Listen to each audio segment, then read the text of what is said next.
পৃথিবী আমার আসল ঠিকানা নয়, মরণ একদিন মুছে দেবে সকল রঙিন পরিচয়।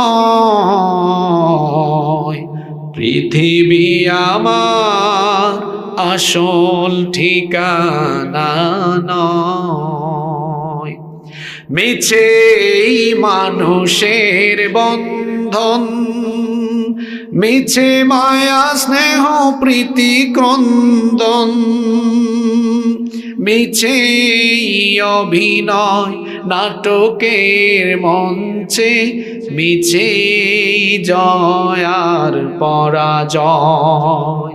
পৃথিবী আমার আসল ঠিকানা নয়। আপনাদের এই শিবনগর গোরস্থানের পাশ দিয়ে যাওয়ার সময় এটা ফিল করবেন, যারা এখন এই কবরে ঘুমিয়ে আছেন তারা সবাই একদিন আপনার মতো জীবিত ছিলেন, এখন তারা সেখানে ঘুমিয়ে আছেন। একই পরিণতি আমার আপনার হবে। কবর আমাদের আসল বাড়ি। এই এলাকার যে সুন্দর বাড়ি বানিয়ে আমি মানুষকে বলি এটা আমার বাড়ি, এটা আমার বাড়ি নয়, কবর হলো আমার আসল বাড়ি। অহংকার চূর্ণ বিচূর্ণ হয়ে যাবে, ক্ষমতার অহংকার, টাকা পয়সার অহংকার, বংশের বড়াই, জ্ঞানের বড়াই, সব চূর্ণ বিচূর্ণ হয়ে যাবে, মাটির সাথে সব মিশে যাবে, থাকবেন না। এই কবরে আমরা চলে যাব। এই যে মানুষকে কবর দেওয়া হচ্ছে, দাফন করা হচ্ছে, পৃথিবীতে এই সিস্টেমটা কিভাবে আরম্ভ হবে এর একটা সুন্দর ইতিহাস আছে না নাই? জোরে বলেন, আছে না নাই? কিভাবে পৃথিবীতে কবরের সিস্টেমটা চালু হলো, কি করে কবরের পদ্ধতির প্রচলন হলো, এই ঘটনাটি আল্লাহ তাআলা কোরআনুল কারীমে সুন্দর করে বয়ান করে দিয়েছেন। পৃথিবীর প্রথম মানুষ এবং প্রথম নবী আমাদের সকলের বাবা সাইয়্যিদিনা আদম আলাইহিস সালাম এবং আমাদের সকলের মা সাইয়্যিদাতুনা হাওয়া আলাইহাস সালাম, এই দুইজনের মাধ্যমে মানব বংশের বিস্তার সাধিত হয়েছে। এই দুইজনের সংসার ছিল পৃথিবীর প্রথম সংসার।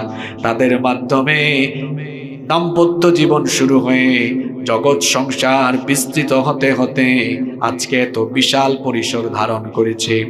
আমাদের বাবা সাইয়্যিদিনা আদম আলাইহিস সালাম এবং আমাদের মা সাইয়্যিদাতুনা হাওয়া আলাইহাস সালামের পরিবার কি করে বড় হলো শুনেন, কিভাবে এত বড় হলো।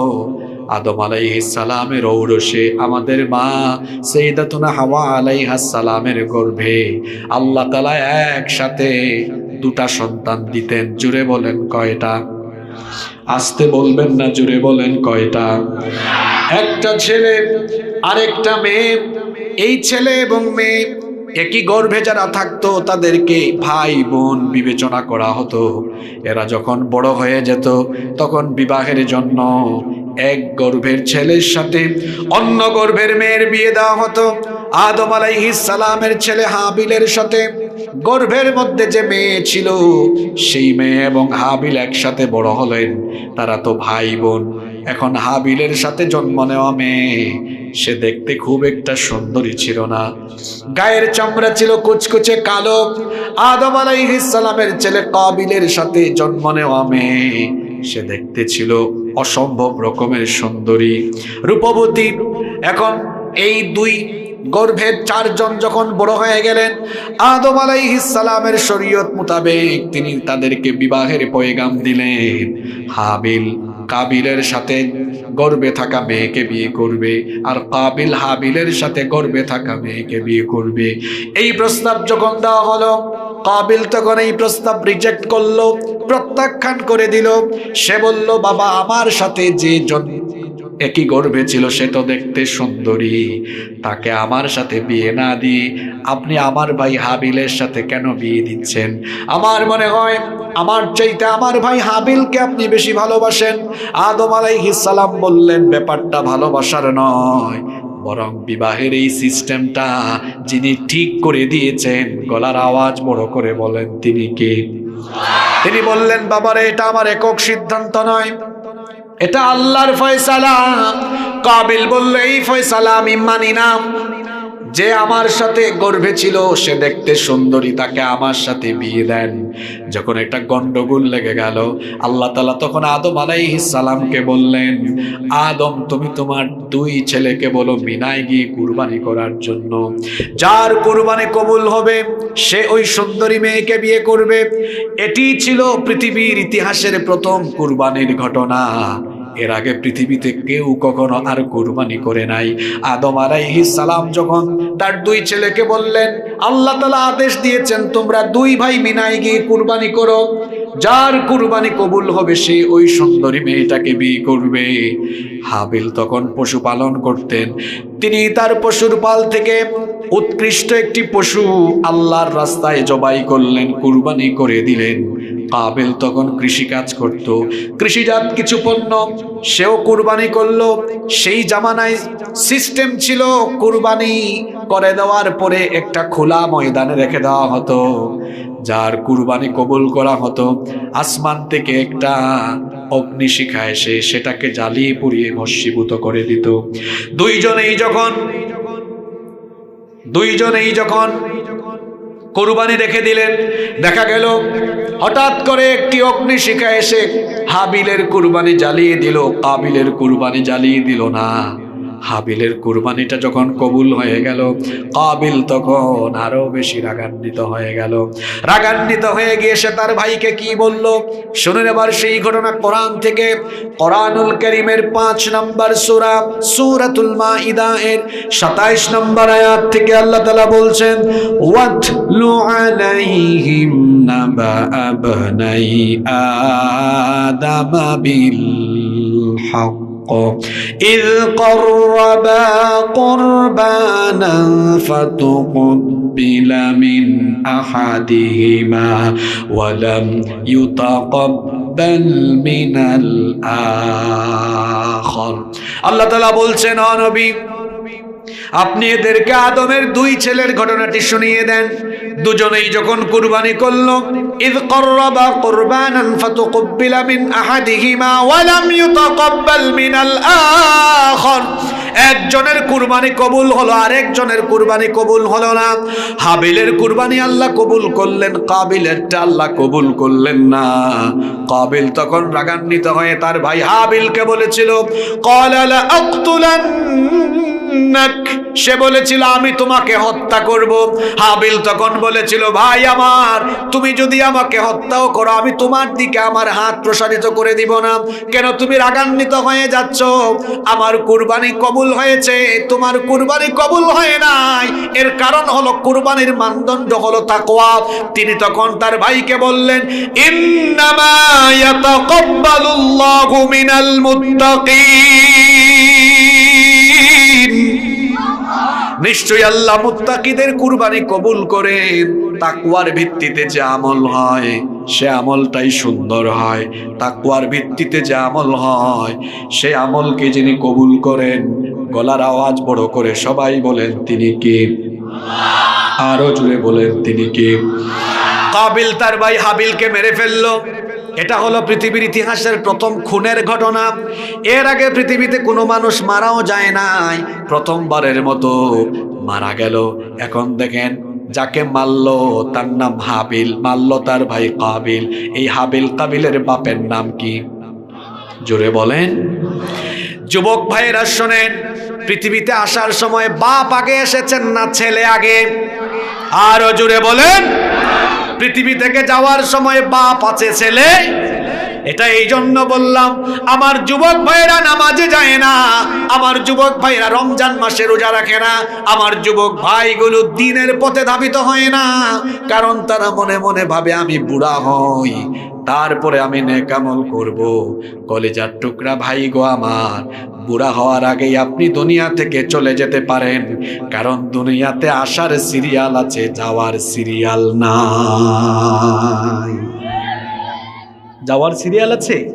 দেখেছেন আগে এসেছেন বাবা আদম, যাওয়ার সময় গিয়েছেন ছেলে আগে। নাম কি? জোরে বলেন। মেরেছে কি? সম্পর্ক কি? জোরে বলেন। আচ্ছা, এটি পৃথিবীর প্রথম মরা মানুষ। এর আগে আর কেউ মারা গেছে? মারা যাওয়ার পরে কি করা লাগে তিনি সেটা মাটি দেওয়া যে লাগে উনি তো জানতেন না ওইটা, কারণ তখন দাফন গুরুস্থানের পদ্ধতি তখন ছিল। এখন কাবিল তার ভাই হাবিলের লাশ নিয়ে চিন্তায় পড়ে গেল, আমার ভাইয়ের লাশ আমি কি করব। অনেক লম্বা সময় চলে গেল। যখন সময় চলে যায় তখন মানুষের লাশের মধ্যে দুর্গন্ধ সৃষ্টি হয় কি হয় না? কাবিল চিন্তায় পড়ে গেল, আমার ভাইয়ের লাশ আমি কি করি, অসহায় হয়ে গেল। আল্লাহ তাআলা তখন কি করলেন শোনেন, ফাবাআসাল্লাহু গুরাবান ইয়াবহাসু ফিল আরদি লিয়ুরিয়াহু কাইফা ইউগারি সাওআতা আখি। আল্লাহ তাআলা তখন একটি কাক পাঠালেন। কাক বুঝেন তো আপনারা? আপনারা আঞ্চলিক ভাষায় কাক বলেন না কাউয়া বলেন? কাউয়া না, মাশাআল্লাহ, কাউয়া। আল্লাহ একটা কাউয়া পাঠালেন, একটা মৃত কাককে একটা জীবিত কাক ঠোঁট দিয়ে মাটি খুঁড়ে, জীবিত কাকটা ঠোঁট দিয়ে মাটি খুঁড়ে ওই গর্তের মধ্যে মৃত কাকটাকে ঢুকাইয়া উপরে মাটি দেওয়া আরম্ভ করল। এই দৃশ্যটা দেখলো কাবিল। কে দেখলো? এই দৃশ্য দেখার পরে সে বলল, قال يا ويلتى أعجزت أن أكون مثل هذا الغراب। হায় আফসোস, আমি তো এই কাকের মতো হতে পারলাম না। একটা কাক জানে আর একটা কাক মারা গেলে কি করতে হয়, আর আমি তো মানুষ, আমার ভাইকে মারার পরে আমার ভাইকে কি করতে হয় আমি সেটা জানি না। এটা দেখার পরে সেও মাটি ঘোরা আরম্ভ করলো, কবর খনন করলো, কবর খনন করে তার ভাইকে কবর দিল, দাফন করলো। এটি ছিল পৃথিবীর ইতিহাসের প্রথম কবর দেওয়ার ঘটনা। সেখান থেকে কবর যে আরম্ভ হলো, দিতে দিতে দিতে দিতে আমাদের এলাকায় এখন যে কেউ মারা গেলে আমরাও, জোরে বলেন, আপনারা কবরে যান না তো? কবরে যাবেন না তো? জোরে বলেন, কখন যাবেন জানেন? এই বিষয়টা কেউ জানেন? এমনও হতে পারে আগামীকাল ফজরে আমার কবর হতে পারে। এটা কি অসম্ভব কিছু? আমার দিকে তাকান, একটা ফালতু কথাও হবে না, মনোযোগ অন্যদিকে দিবেন না। আপনারা কি মনে করছেন হুজুর কিচ্ছে দিয়ে শুরু করছে, কিচ্ছে দিয়ে শেষ করবেন না? এই আলোচনার ভেতরে সমসাময়িক সমকালীন বিশ্বের সবকিছু এবং আপনার জীবনের অসঙ্গতিগুলো এর ভেতরে আসবে আজকে ইনশাআল্লাহ। এই কবর আমাদের সামনে না পিছনে? জোরে বলেন, পিছনে কি জানেন না? পিছনে পৃথিবী নয়, পিছনে মৃত্যু। পিছনে কি? সামনে। যে কোনো মুহূর্তে আপনি কবরে চলে যাবেন। এই কবরে যাওয়ার পরে কয়দিন থাকতে হবে, কতক্ষণ থাকবেন না বলা যাবে, এটা কোরআনে আছে। কতক্ষণ থাকবেন শোনেন, কোরআনুল কারীমের ৮০ নম্বর সূরা, সূরা আবাসায়ের ১৭ নম্বর আয়াত থেকে আল্লাহ বলছেন, উতিলাল ইনসানু মা আকফারা মিন আইয়ি শাইইন খালাকাহু মিন নুতফাতিন খালাকাহু ফাকাদ্দারা সুম্মা আস-সাবিলা ইয়াসসারা সুম্মা আমাতাহু فأقبره ثم إذا شاء أنشره। আল্লাহ তাআলা বলছেন মানুষের উপর লানত, সে কতই না কৃতজ্ঞ। সে চিন্তা করে না মিন আইয়ি শাইইন খালাকা, কোন জিনিস থেকে তাকে সৃষ্টি করা হয়েছে তার জেনে রাখা উচিত। মিন নুতফাতিন, এক ফোঁটা স্পাম থেকে, শুক্রাণু থেকে আমি তাকে সৃষ্টি করেছি। ফাকাদ্দারাহু, এরপরে আমি তাকে পূর্ণতায় পৌঁছে দিয়েছি। সুম্মা সাবিলা ইয়াসসারাহু, এরপরে আমি তার চলার পথকে সহজ করে দিয়েছি। সুম্মা আমাতাহু, অতঃপর আমি তার মৃত্যু ঘটাবো। ফাআকবারাহু, অতঃপর তাকে কবরস্থ করব। কবরস্থ করার পরে কি হবে আল্লাহ বললেন, সুম্মা ইযা শাআ আনশারা, এরপরে যখন পুনরুত্থানের সময় আসবে, সিংহায় ফুৎকারের সময় আসবে, সিংহায় ফুৎকারের পরে আসমান জমিন লণ্ডভণ্ড হয়ে কিয়ামত যখন হয়ে যাবে, ওই কিয়ামতের পরে আবার কবর থেকে দুনিয়ার মানুষগুলো উঠবে। তার মানে হলো কবরে যাওয়ার পরে থাকতে হবে ততক্ষণ কিয়ামতের সিংহায় ফুৎকার দেওয়া হয় না যতক্ষণ। একটা লম্বা সময় সেই কবরে আপনাকে থাকতে হবে। যতক্ষণ না ইসরাফিল আলাইহিস সালামের সিংহা বাজবে ততক্ষণ পর্যন্ত এই কবরে আমাকে আপনাকে সবাইকে থাকতে হবে। কবর এই শব্দটি যেমন কোরআন হাদিসের পরিভাষা, ঠিক তেমনি ভাবে কোরআন এবং হাদিসে এই কবরের জগৎকে আবার বলা হয়েছে আলমে বারজাখ। জোরে বলেন তো কি বললাম? আলমে বারজাখ। কবরের জিন্দেগিকে বারজাখের জিন্দেগি বলা হয়েছে। যেমন কোরআনুল কারীমের 23 নম্বর সূরা সূরাতুল মুমিনুনের 100 নম্বর আয়াতের শেষাংশে আল্লাহ বলেছেন, ওয়া মিন ওয়ারাইহিম বারযাখুন ইলা ইলা ইয়াউমি ইউবাসুন। পুনরুত্থান দিবস পর্যন্ত তাদের সামনে কবর, তাদের সামনে বারজাখ আছে। পুনরুত্থান অর্থাৎ কিয়ামতের ঘটনা ঘটার আগ পর্যন্ত আমাদের সামনে বারজাখ আছে। জোরে বলেন কি আছে? বারজাখ। বারজাখ মানে কি? এটা আরবি শব্দ। বারজাখ শব্দের বাংলা অর্থ হচ্ছে পর্দা, অন্তরায়, জবনিকা।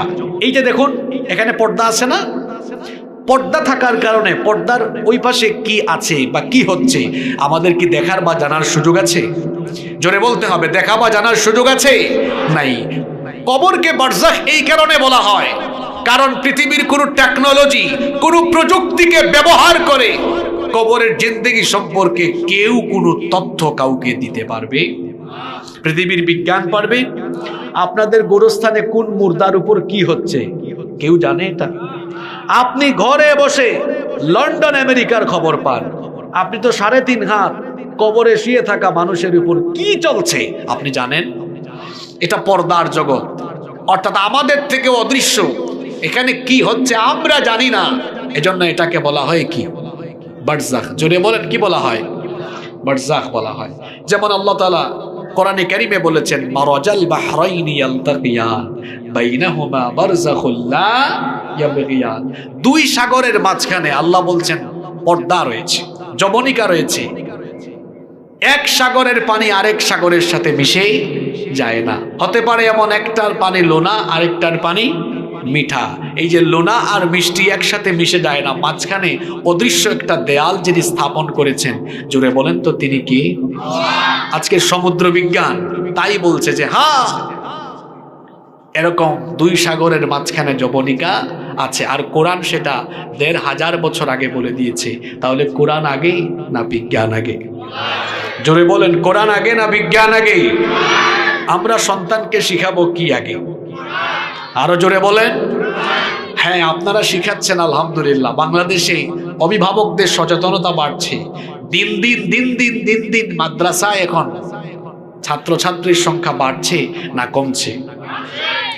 মাদ্রাসায় ছাত্র বাড়ার কারণে এখন আপনারা দেখছেন যারা মাদ্রাসা পছন্দ করেন না তাদের জ্বালাপুরা সৃষ্টি হয়ে গিয়েছে। আমি কি ভুল বলেছি?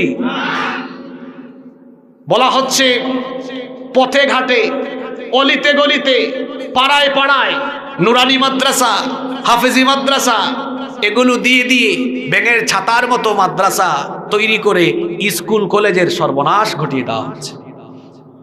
তো মাদ্রাসা অলিতে গলিতে পাড়ায় পাড়ায় হলো, কেউ কে গিয়ে অভিভাবকদেরকে জোর করে বুঝায়া ছাত্র নিয়ে আসে? আপনাদেরকে কি কেউ জোর করে বুঝায়? অভিভাবকরা তো খুশি হয়েই মাদ্রাসায় দেয়। মাদ্রাসায় কেন ছাত্র বাড়ছে এর কিছু কারণ আগে শোনেন। আপনাদের মনোযোগ আছে না চলে গেছে? এগুলো সমকালীন সমসাময়িক কথা বলছি, কন্টেম্পোরারি ইস্যু। যারা মাদ্রাসায় ছাত্র বৃদ্ধির কারণ খুঁজে পাচ্ছেন না তাদেরকে বলছি শোনেন, মাদ্রাসায় ছাত্র কেন বাড়ছে। কারণ আমাদের মাদ্রাসাগুলোতে ছেলে মেয়েদেরকে জ্ঞান বিজ্ঞান শেখানোর পাশাপাশি তাদেরকে আদব আখলাক শেখানো হয়। আপনি এর প্রমাণ চান? আগামীকাল কানসার্টে স্কুল কলেজের সামনে দিয়ে হেঁটে যাবেন, সালাম পান কিনা দেখবেন। আর একটা নুরানি মাদ্রাসার সামনে দিয়ে যাবেন, দেখবেন সালাম আর সালাম। আমি কি ভুল বলেছি? আরে আপনি দেখেন বই খুলে, আপনারা শিখাচ্ছেন দেখা হলে হাই বলতে হয়, হেই বলতে হয়, হ্যালো বলতে হয়। আর আমার মাদ্রাসার ছেলে মেয়েদেরকে শেখানো হয় দেখা সাক্ষাৎ হলে সালাম দিতে হয়। আমাদের দেশের মুসলমান অভিভাবকরা, মা বাবারা হাই হেই হ্যালো সন্তানরা বলুক এটা চান না। তারা চান তাদের সন্তানরা কালামের আগে সালাম দিক, কথা বলার আগে সালামের চর্চা করুক। এজন্য আমার দেশের গার্ডিয়ানরা, মা বাবারা তাদের সন্তানদেরকে জ্ঞান বিজ্ঞান শেখানোর পাশাপাশি আদব আখলাক শেখানোর জন্য স্কুল থেকে এনে মাদ্রাসায় দিয়ে দিচ্ছে। আপনি এসি রুমে বসে বসে ভাবছেন যে মাদ্রাসায় এত ছাত্র বাড়লো কেন? আপনি জরিপ করেন বাড়ছে কেন?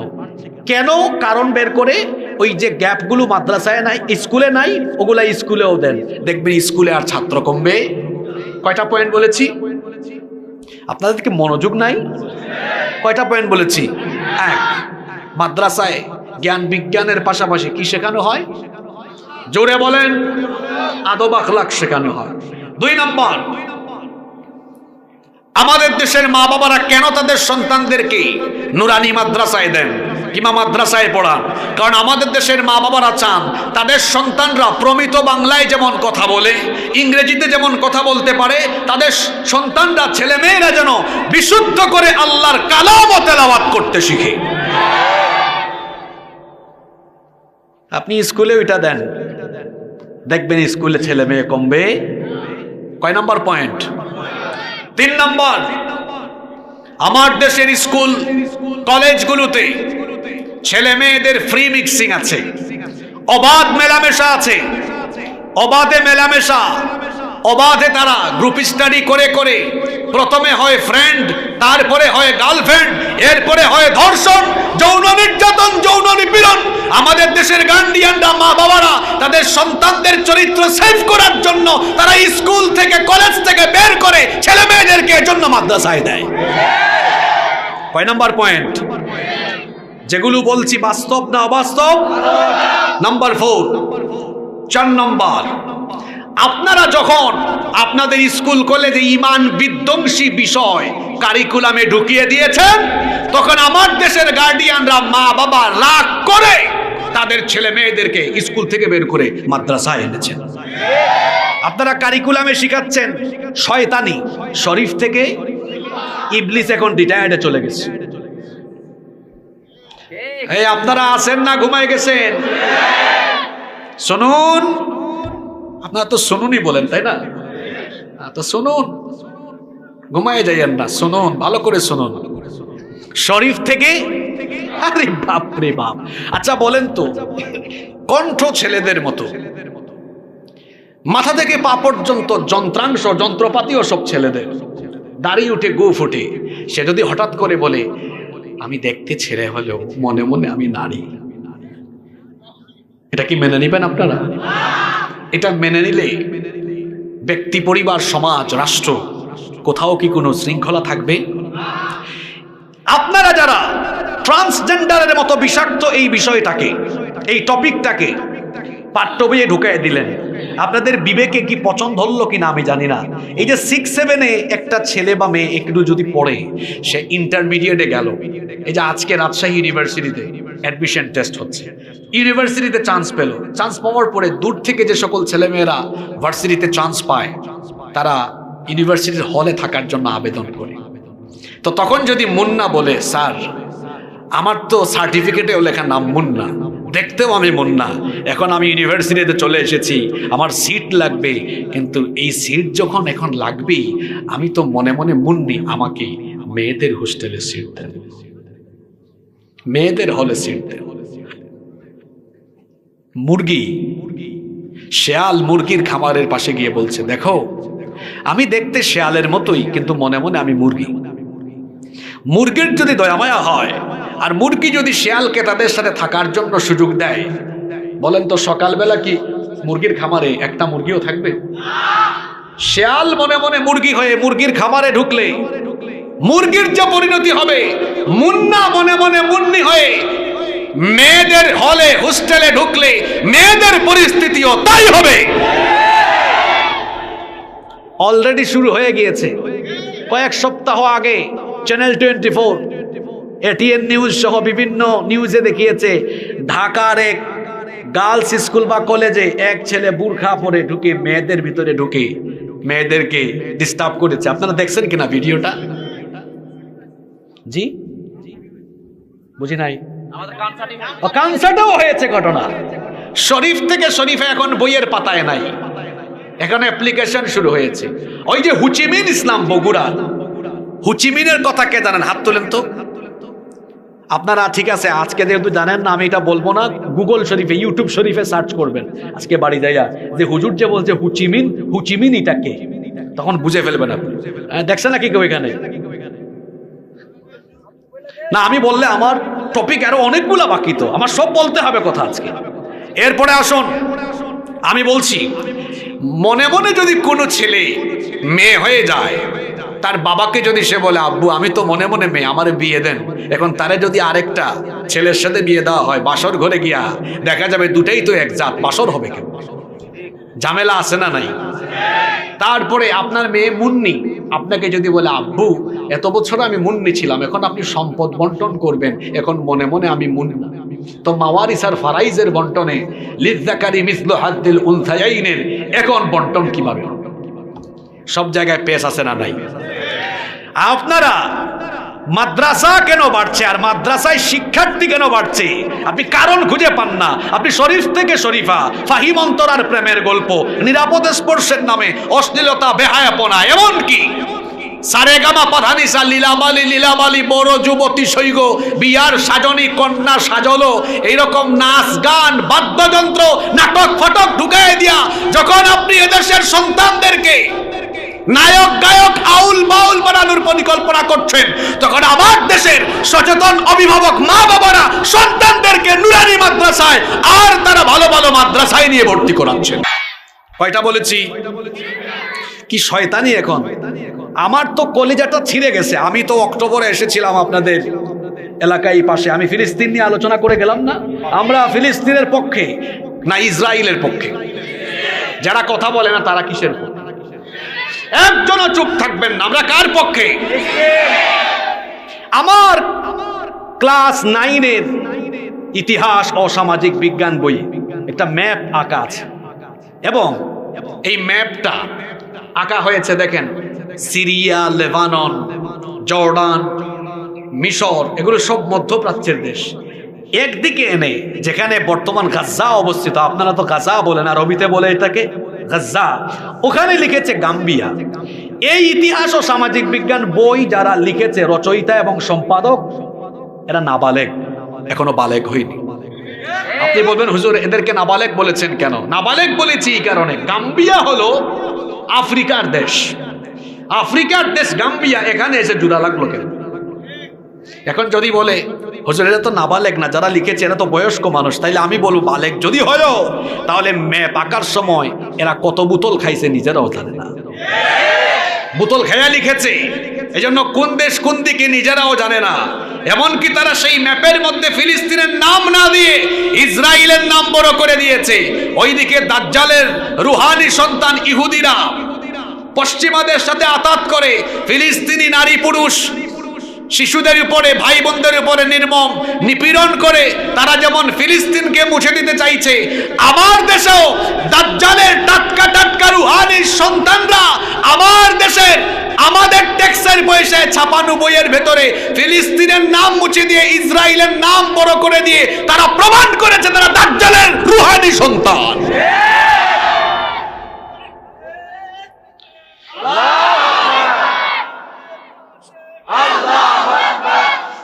পাঠ্য বই নিয়ে আমার দীর্ঘ বক্তব্য ইউটিউবে আছে, এ বিষয়ে আমি কথা বলতে চাই না। আপনারা ইউটিউবে আমার সেই লম্বা বক্তৃতা সময় করে পারলে শুনে নিবেন। সকল অসঙ্গতি সেখানে, পৃষ্ঠা নাম্বার, কোন বইয়ের কোন পৃষ্ঠায় কি লেখা হয়েছে সব আমরা বলেছি। সবচেয়ে মজার বিষয় হলো কি জানেন, যখন এই শরীফ শরীফা পড়াইয়া সামনে হাফ ইয়ার পরীক্ষা চলে আসতেছে, এটা নিয়ে যখন জাতিকে সচেতন করা দরকার ছিল বেশি, ঠিক সেই সময়ে আমাদের দেশের আলেমরা এখন তর্ক বিতর্ক, দলাদলি এবং নিজেদের মধ্যে পারস্পরিক কাদা ছোড়াছুড়ি করছে। আপনারা আছেন না ঘুমাই গেছেন? মেয়ারে হক, সত্যের মাপকাঠি, এটা 1 শতাব্দী আগের পুরানো বিষয়। ওই জামানার সমসাময়িক ব্যক্তিবর্গ তাদের জামানার সমসাময়িকদের সাথে তারা এগুলো নিয়ে কথাবার্তা বলেছেন, কথাবার্তা বন্ধ হয়ে গিয়েছিল। হঠাৎ করে 1 শতাব্দী পরে আবার যখন এই বাংলাদেশে কওমি আলিয়া 2 গ্রুপের উলামাদের মধ্যে দেখা যাচ্ছিল দূরত্ব কমে গিয়ে সম্পর্ক বাড়ছে, আলেম উলামাদের মধ্যে ঐক্যের পথ তৈরি হচ্ছে, হঠাৎ করে 1 শতাব্দী পরে আবার এই সকল বিষয়গুলো সামনে এনে আলেম উলামাদের মধ্যে ফাটল সৃষ্টির অপপ্রয়াস চলছে। আমরা অত বড় আলিম নই, খুবই ক্ষুদ্র একজন মানুষ। আমি নিজে কোরআনের একজন ছাত্র, কিন্তু মাদ্রাসায় বিশ্ববিদ্যালয়ে তাফসীর নিয়ে পড়াশোনা করেছি। আমাদের উস্তাদরা যতটুকু পড়িয়েছেন আমরা দেখেছি যে কোরআন, হাদিস এবং ফিকহের মধ্যে এই মেয়ারে হক নামে কোনো পরিভাষা আসলে নাই। এখানে আমার ডানে বামে অনেক আলেম বসে আছেন, কওমি আলিয়া অনেক আলেম ওলামা বসে আছেন। কোরআন সুন্নায় কি এরকম কোনো পরিভাষা আছে? তো যেটা কোরআন সুন্নাহর পরিভাষা নয়, ওইটা আমরা এনে অযথাই নিজেদের মধ্যে কাদা ছোড়াছুড়ি আমরা কেন সৃষ্টি করব? কে সত্যের মাপকাঠি, এগুলো নিয়ে আলোচনা বন্ধ করে বরং আমরা এক বাক্যে বলা উচিত, রাসূল সাল্লাল্লাহু আলাইহি ওয়াসাল্লামকে আমরা ভালোবাসি, নবীজির সাহাবীদেরকে আমরা ভালোবাসি, তাদেরকে আমরা অনুসরণ করি, অনুকরণ করি, ইত্তেবা করি, বাস এতটুকু। এর বাইরে কোনো ফিতনা সৃষ্টিকারী শব্দ উচ্চারণ করে উম্মতের ঘরে আগুন লাগানো যাবে না, যাবে না, যাবে না।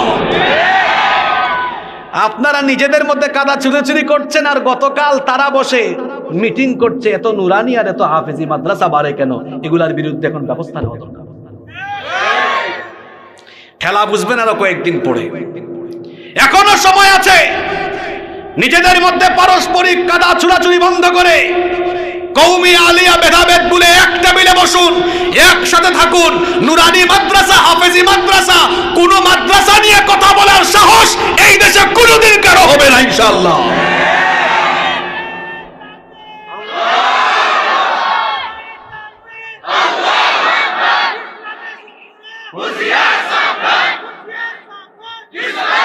না, ইসলামের শত্রুরা সাবধান হওয়ার আগে আমাদের হুজুরদের সচেতন হওয়া দরকার।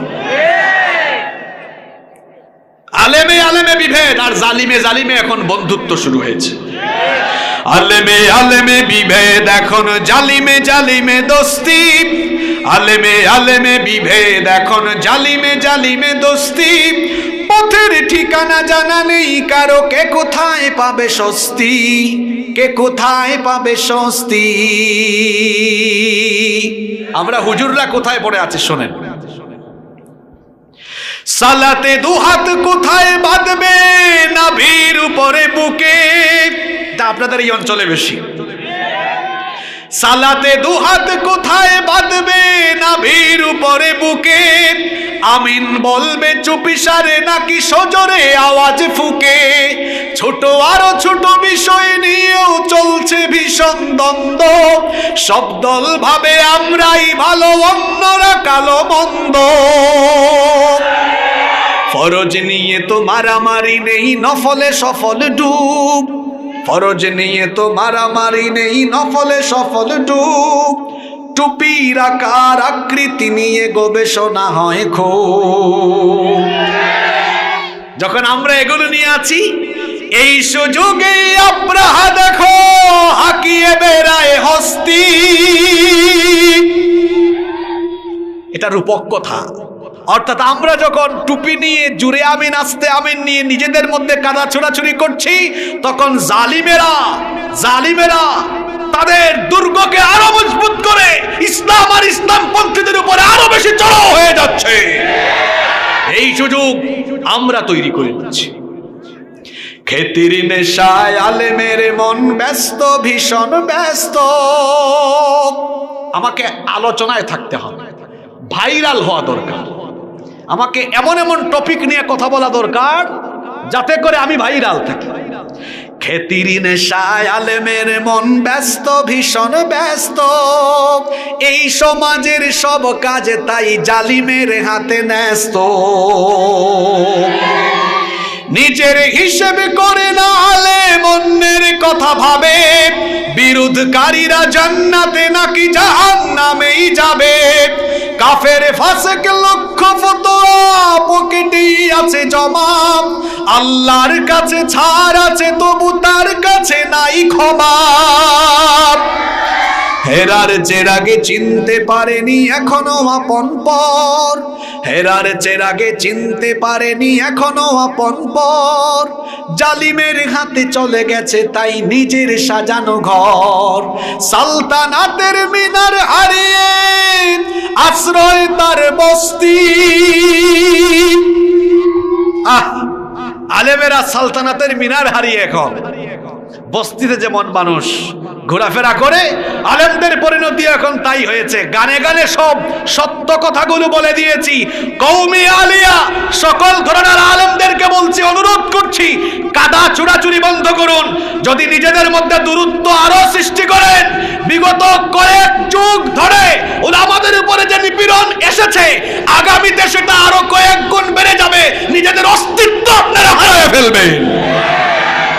বুঝলে বুঝফাতা, না বুঝলে তেজপাতা। আর কেমনে বুঝাইতাম আপনাকে? আল্লাহ কথাগুলো বুঝার তৌফিক দেন। কোথায় ছিলাম মনে আছে? মাদ্রাসা কেন ছাত্র বাড়ছে? কয়টা কারণ বলেছি। নাম্বার 5, মাদ্রাসায় স্টুডেন্ট এই জন্য বাড়ছে কারণ আপনারা স্কুলে এখন কোয়ালিটি এডুকেশন যেটা সেটা দিতে পারছেন না। মাদ্রাসায় এটা আছে, মাদ্রাসায় এটা আছে। এখন মাদ্রাসার ছেলেরা শুধু আরবি পারে না, আপনি দেখেন ইংরেজিও পারে। আপনি দেখেন সে প্রমিত বাংলায় কথা বলতেও পারে। আপনার স্কুলের ছেলেরা পিছিয়ে আছে, ও কেবল বাংলা ইংরেজি জানে। আর আমার মাদ্রাসার ছেলেরা বাংলা ইংরেজির পাশাপাশি ওরা আরবিও জানে। কওমি মাদ্রাসার ছাত্ররা তো উর্দুও জানে, ফার্সিও জানে। তাহলে কোয়ালিটি স্কুলে কলেজে বেশি না মাদ্রাসায় বেশি? এজন্য আমার গার্ডিয়ানরা ছেলে মেয়েদেরকে মাদ্রাসায় ভর্তি করেছে। আপনি কারণ খুঁজে পাচ্ছেন না তো? ডিসি সাহেবরা শোনেন। নাম্বার 6 নম্বর, আমার মাদ্রাসাগুলোতে গিয়ে দেখেন ক্লাসগুলোতে সঠিক সময়ে উস্তাদরা আসেন। উস্তাদরা খেয়ানত করেন না, আমানত ঠিক আছে, কারণ তারা তো কোরআন হাদিস জানেন। আমি আমার ছাত্রের হক নষ্ট করলে আসামি হয়ে যাব। বহু স্কুল কলেজ ইউনিভার্সিটি এমন আছে দিনের পর দিন শিক্ষক ক্লাস করায় না, এভাবেই বেতন খায়। নাম্বার 7 নম্বর, নতুন যে কারিকুলাম এটাতে মূল্যায়নেও গার্ডিয়ানদের মধ্যে এক ধরনের অনাগ্রহ সৃষ্টি হয়েছে।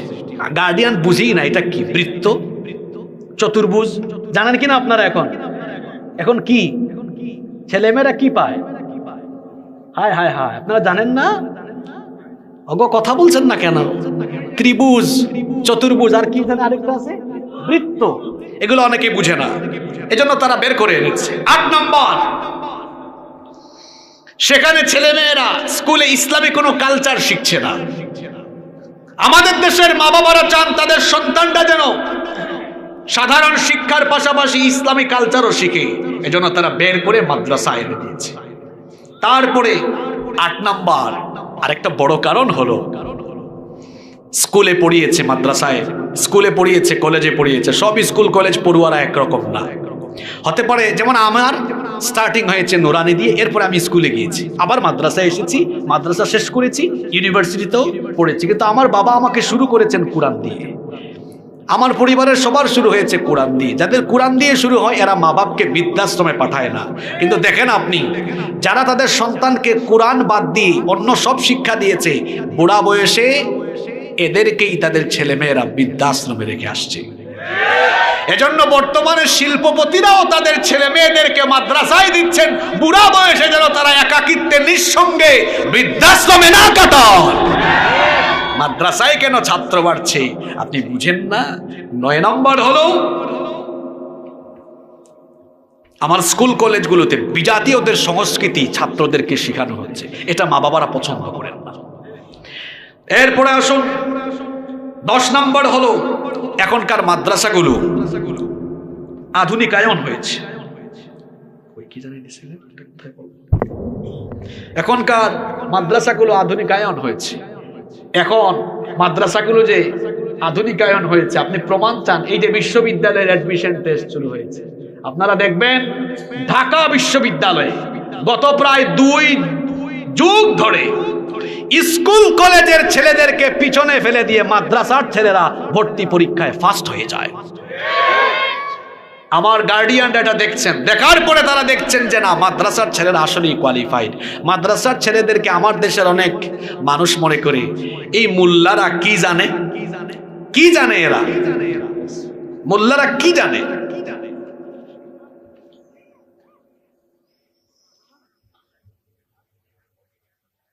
আচ্ছা আমি বলবো এটা ইনশাআল্লাহ।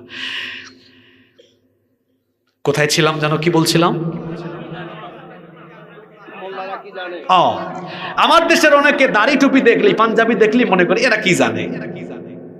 4-5 পাতা ইংরেজি, 6-7 পাতা বিজ্ঞান পড়ে মাদ্রাসার ছেলেদেরকে বলে মাদ্রাসার ছেলেরা কি জানে। এই মাদ্রাসায় কারা কারা পড়ো হাত তোলো, এখানে যারা ছাত্র হাত নামাও। তোমরা ভালো করে শোনো, কোনোদিন হীনমান্যতায় তোমরা ভুগবা না, কোনোদিন হীনমান্যতায় তোমরা ভুগবা না। আল্লাহ তাআলা তোমাদেরকে বাছাই করেছেন, পছন্দ করেছেন বলে তুমি কোরআন হাদিসের ছাত্র হতে পেরেছো। যারা বলে এরা কি জানে, তা আমার দিকে তাকান, বলছি এরা কি জানে। আমার হাতে কি? জোরে বলেন। কয় পারা? এই 30 পারা, একদম স্টার্টিং থেকে ইন্ডিং, মিনাল বিদায়া ইলা নিহায়া, শুরু থেকে শেষ পর্যন্ত মুখস্থ আছে। এরকম লক্ষ লক্ষ হাফেজ আমার দেশে নাই। বয়স কত? কত বছর? ওকে 10-12 বছর। বিশ্ববিদ্যালয়ে পড়ে একটা ছেলেকে আনেন, তারে বলেন এই ছেলে, তোমার ক্লাসের যতগুলা বই আছে সব বই লাগবে না, তোমার ক্লাসের যে কোনো একটা বই প্রথম পৃষ্ঠা থেকে শেষ পৃষ্ঠা পর্যন্ত মুখস্থ শোনাও। তার 14 গোষ্ঠী মিলে পারবে? জোরে বলেন। আপনাদের কনসার্টের 10 বছরের বাচ্চা হাফেজকে বলেন বাবা তুমি পারবা, সে বলবে আপনি প্রথম তারাবিতে আসিয়েন, আমি দাঁড়াবো 27তম তারাবিতে আমি শেষ করে ফেলব। সুবহানাল্লাহ কইতে মন চায় না আপনাদের? সুবহানাল্লাহ কইতে মন চায় না আপনাদের?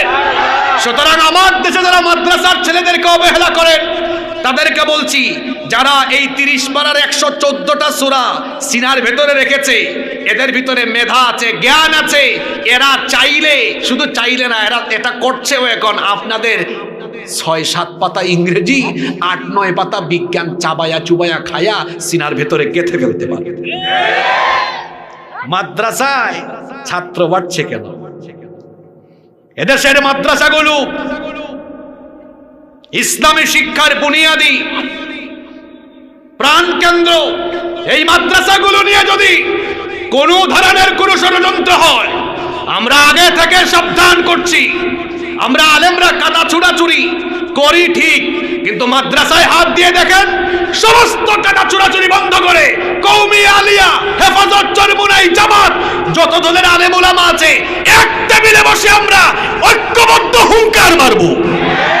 এদেশের মাদ্রাসা নিয়ে কোন রকম ষড়যন্ত্র হলে সকল দল মতের আলেম ওলামা এবং এই দেশের তাওহীদবাদী মুসলমানরা এটা কখনোই বরদাস্ত করবে না, বরদাস্ত করবে না, বরদাস্ত করবে না।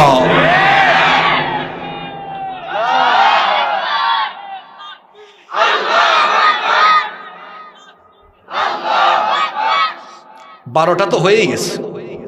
আপনারা কি আমাকে 20 মিনিট সুযোগ দিবেন, নাকি আমি মোনাজাত দিয়ে দিব?